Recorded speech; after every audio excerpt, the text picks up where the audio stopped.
ঘরে চাল নুন তেল কিচ্ছু নাই। নাই যদি নাই আমি আনা আরুম না। আমি হারবানা মানে তোর বিয়া করছিলা কে? দেখো 3 দিন আগে আমি সব বাজার করছি। তার মানে তুমি কি কইবার চাইতাছো? আমি সব বাপের বাড়িতে পাঠাইছি। হেই তোমার লাগা ছাগলই যাব না। কি করে? আরে কইলে যাও তুমি? তোমার ঘরে গেতাছি মরবার। আরে খারাও খারাও। ডাক্তার নেও। আরে মরবার গেতাছি।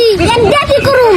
যদি মরবার যায় তোমার মত বদলাই। কি হলো? আইতে শুন 1 কেজি আলু আর 2 কেজি চাল নিয়ে আইও। কি করে?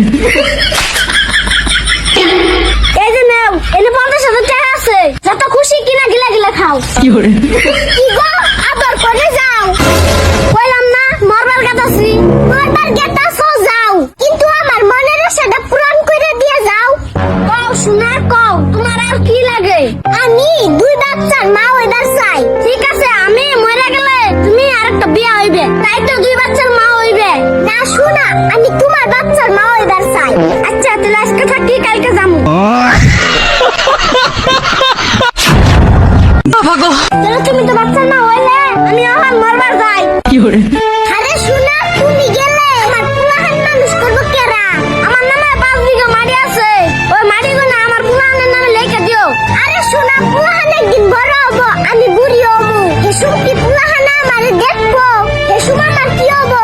আচ্ছা কও, আর কি দিলে তুমি খুশি হইবে? আর কিচ্ছুই দেন লাগবো না, তুমি খালি আমার লগে সারা জীবন থাইকা যাও।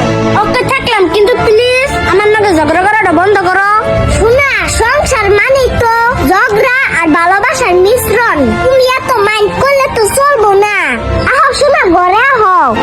জল, চিনি, লেবু প্রত্যেকটা আলাদা জিনিস, কিন্তু এই 3টা জিনিস একত্রিত করলে শরবত তৈরি হয়। তাই আমাদের সংসারে প্রত্যেকটা আলাদা আলাদা জিনিসকে একত্রিত করলে একটা সুখের সংসার তৈরি হয়। তারই নাম মায়ার সংসার।